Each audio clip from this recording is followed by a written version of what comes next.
He forced the man to hold the exhaust pipe, then revved the engine. Before long, the man was suffocated to death by the fumes. The female officer came to enforce the law, but was stripped of her clothes. This is the most arrogant, most lawless criminal gang in India's history. Even the Central Bureau of Investigation is powerless. Until I showed up, I fight fire with fire kill to stop killing. I'm a ruthless person who doesn't care about physical limits. A few months ago, in the jungles of Sri Lanka, a few prisoners were digging for gold under the supervision of guards. Before long, they hit a box of gold. The leader wanted to steal the gold bars, but there were armed soldiers all around. Soon, one of the soldiers noticed the noise and walked over to check. But before he could get close, he was suddenly stabbed in the chest. Nearby soldiers rushed over to help, but the leader swung his hoe and took down one soldier with one blow. He then grabbed the soldier's weapon and began shooting at the other soldiers. He quickly took down a large number of soldiers when the bullets ran out. He grabbed an axe and took out 2 more soldiers with just a few swings. His comrades quickly grabbed the gold bars and fled. When the soldiers came after them, the leader suddenly jumped down from a tree and with one move took down the pursuing soldiers. Then he tied the gold bars to his waist and successfully escaped the soldiers' chase. They then stole a speedboat and sailed for a whole day and night, finally sneaking onto the Indian coast.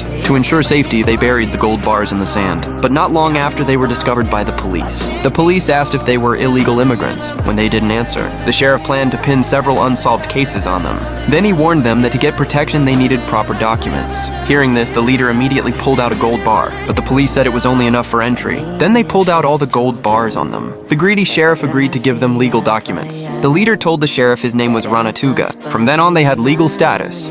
But just when they were trying to make a living at the dock, someone came over to cause trouble. The younger brother went to reason with them, but unexpectedly the other man slapped him, just as the younger brother was about to fight back. Ranatuga quickly stopped him. The other man told them to leave if they didn't want to work here, but if they wanted to stay, they had to follow his rules. From now on, they would have to pay rent for the boat and share half of their fishing catch with him. He arrogantly walked away. But what he didn't expect was that night the 4 brothers came back. They pretended they had lost a fat pig. The unsuspecting man told them to look for it themselves, but when they got close, Ranatuga hooked the man with a fish hook. Before long, the man was stabbed repeatedly. When they threw the man into the air, Ranatuga threw a steel rod, which pierced through the man's body, but they didn't flee immediately. Instead, they stayed the whole night.